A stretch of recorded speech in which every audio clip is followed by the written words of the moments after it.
Today on the net, Chinese net users react to Gu Kelai's trial. Russian opposition blogger Alexei Navalny continues his battle against the Kremlin. And Usain Bolt's victory pose inspires net users.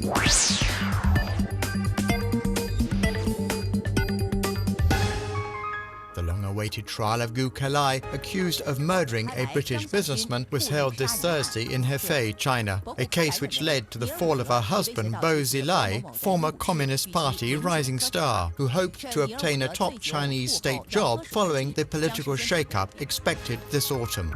And although the names of the main players have all been blocked on the local social networks, Chinese net users are still managing to sidestep censorship to comment on the latest developments in the saga. Referring to a famous 11th century judge from Hefei, bloggers called for a fair trial in this case, which is a combination of crime and politics. But at the end of the hearing, some, like lawyer Lu Zhuayan, were quick to criticize the conditions in which the trial was held. Notably, he bemoans the fact that Gu Kelai, who is a lawyer herself, was not able to choose her own defense lawyers.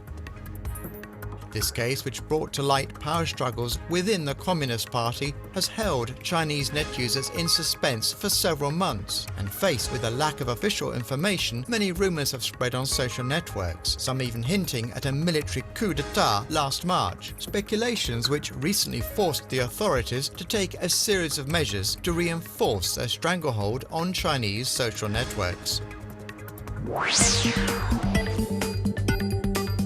In Russia, the showdown continues between opposition blogger Alexei Navalny and the Kremlin. With photos and videos in support, the cyber activist claims he discovered microphones and a camera hidden in his association's offices in Moscow on Monday, and on his blog he accuses authorities of spying on him.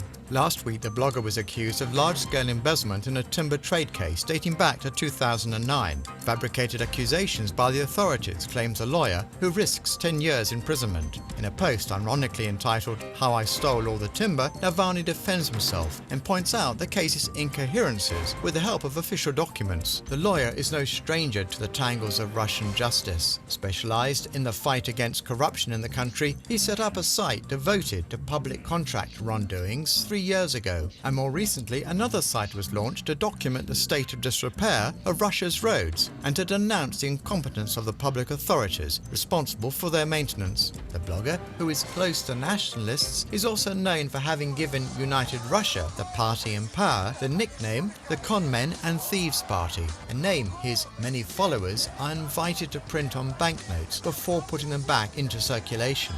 Since the events organized last winter to denounce vote rigging during legislative elections, Navalny made himself known as a figurehead of the protest movement. And if he doesn't end up behind bars, he seems to be the only one now capable of uniting the various Russian opposition groups.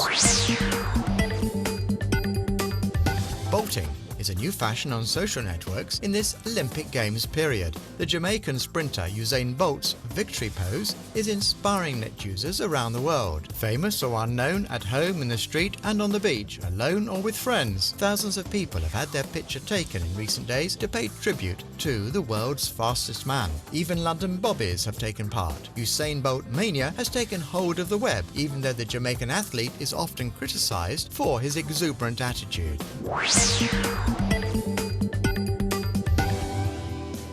A man poses with a photo of his girlfriend displayed on his computer screen, a picture next to which a friend of the couple also posed with thumbs up. And this was the start of a long chain of photos taken with a photo launched on the community site Reddit. In just a few days, dozens of net users took part in this zany initiative, and the chain doesn't seem set to break.